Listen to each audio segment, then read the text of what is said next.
Hello नमस्कार, welcome to Atul learning point. आज की इस वीडियो में हम करेंगे हिमाचल प्रदेश का जो है प्राचीन इतिहास।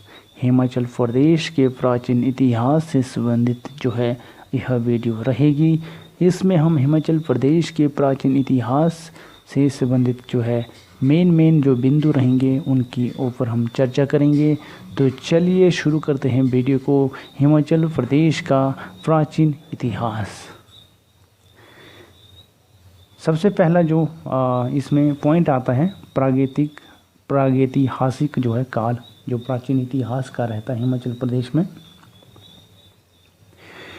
मारकंडा और सिरसा सतलुज घाटी में पाए गए औजार 40,000 वर्ष पुराने हैं।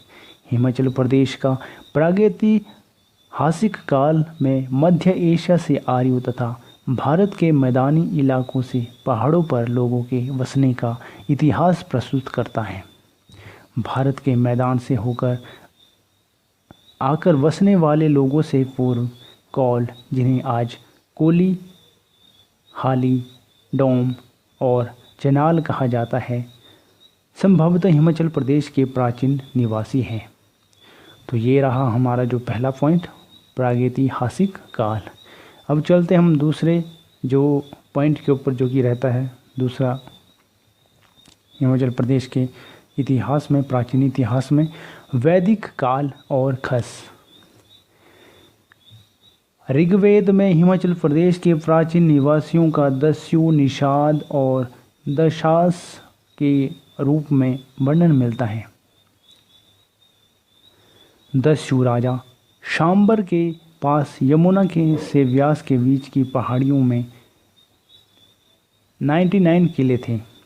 दस्यु राजा शांबर और आर्य राजा दिवोदास के बीच जो है लगभग 40 वर्षों तक जो है युद्ध हुआ। कितने वर्षों तक युद्ध हुआ था? दस्यु राजा शांबर और आर्य राजा दिवोदास के बीच युद्ध हुआ था, जो कि 40 वर्षों तक हुआ था इनके दोनों के बीच में। अंत में दिवोदास के उदब्रज नामक स्थान पर शांबर का वध कर दिया। शांबर का वध किसने किया? जो है दिवोदास ने। कहाँ पे? उदब्रज में। मंगोलोइड जिन्हें भोट या किरात के नाम से जाना जाता है, हिमाचल प्रदेश में बसने वाली दूसरी प्रजाति जो बन गई। आर्य और खस हिमाचल प्रदेश में प्रवेश करने वाली तीसरी प्रजाति थी। खसों के सरदार को मवाना कहा जाता था। ये लोग खुद को क्षत्रिय मानते थे। समय के साथ खस समूह जनपदों में बदल गए। वैदिक काल में पहाड़ों पर आक्रमण करने वाले दूसरा जो है आर्य राजा सहस्त्रार्जुन था। जमदग्नि के पुत्र परशुराम ने सहस्त्रार्जुन का वध कर दिया था। तो ये रहा हमारा वैदिक काल और खस, ये हमारा कंप्लीट होता हुआ। अब चलते हैं हम नेक्स्ट पॉइंट के ऊपर, जो कि हमारा रहता है महाभारत काल और 4 जनपद। महाभारत के समय त्रिगर्त के राजा सुशर्मा ने महाभारत में कौरवों की सहायता की थी। वेरी इंपॉर्टेंट पॉइंट रहता है कि त्रिगर्त के राजा कौन था? त्रिगर्त का राजा सुशर्मा था। महाभारत के समय में कौरवों की सहायता की थी उसने। कश्मीर, उदुम्बर और त्रिगर्त के शासक युधिष्ठिर को जो है कर देते थे।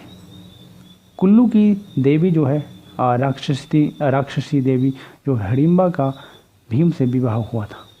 महाभारत में 4 जनपदों का वर्णन जो है निम्नलिखित है। कौन कौन से हैं ये? उदुम्बर, जो पहला पॉइंट रहता है इसमें, उदुम्बर। महाभारत के अनुसार उदुम्बर विश्वामित्र के वंशज थे, जो कौशिक गोत्र से संबंधित थे। कांगड़ा, पठानकोट, ज्वालामुखी, गुरुदासपुर और होशियारपुर आदि क्षेत्रों में जो है उदुम्बर राज्य के सिक्के मिले हैं। ये लोग शिव की पूजा करते हैं। पाणिनि के गणपथ में भी उदुम्बर जाति का वर्णन मिलता है। उदुम्बर वृक्ष की बहुलता के कारण यह जनपद उदुम्बर कहलाया। नेक्स्ट पॉइंट रहता है त्रिगर्त। त्रिगर्त जनपद की स्थापना जो है 8वीं BC से 5वीं BC के बीच सुशर्मा चंद द्वारा की गई। सुशर्मा चंद ने महाभारत के युद्ध में कौरवों की सहायता की थी। त्रिगर्त अरावी, सतलुज और व्यास नदियों के बीच का भाग था। सुशर्मा चंद ने कांगड़ा किला बनाया और नागरकोट को अपनी राजधानी बनाया। नागरकोट को जो राजधानी बनाया किसने बनाया था? सुशर्मा चंद ने बनाया था। नेक्स्ट पॉइंट रहता है हमारा कुलूत। कुलूत राज्य व्यास नदी के ऊपर का इलाका था। इसकी प्राचीन राजधानी नगर थी। कुल्लू घाटी में राजा ब्रियास के नाम से 100 ईस्वी का सबसे पुराना सिक्का मिलता है। इस पर प्राकृत और खरोष्टी भाषा में लिखा गया है। कुल्लू रियासत की स्थापना प्रयाग यानी कि इलाहाबाद से आए भिंग मणिपाल ने की थी। किसने की थी कुल्लू रियासत की स्थापना? भिंग मणिपाल ने। नेक्स्ट पॉइंट रहता है हमारा कुलिंद। महाभारत के अनुसार कुलिंद पर अर्जुन ने जो है विजय प्राप्त की थी। कुलिंद रियासत व्यास, सतलुज और यमुना के बीच की भूमि थी, जिसमें सिरमौर, शिमला, अम्बाला और सहारनपुर के क्षेत्र शामिल थे। वर्तमान समय के कुनैत या कनैत का संबंध जो है कुलिंद से माना जाता है।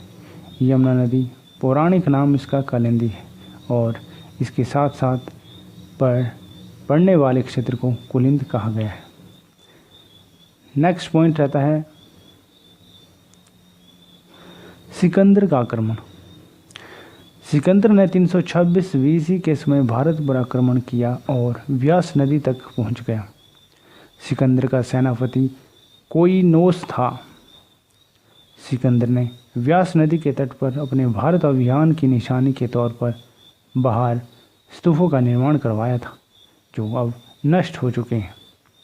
नेक्स्ट पॉइंट रहता है मौर्य काल। सिकंदर के आक्रमण के पश्चात चंद्रगुप्त मौर्य ने भारत में एक विशाल राज्य की स्थापना की।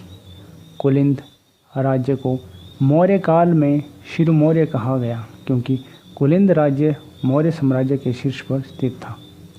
कालांतर में यह शिरु मौर्य या फिर सिरमौर बन गया। चंद्रगुप्त मौर्य के पोते अशोक ने मझिम में और 4 बौद्ध भिक्षुओं को हिमालय में बौद्ध धर्म के प्रचार के लिए भेजा। नेक्स्ट पॉइंट रहता है मौर्योत्तर काल।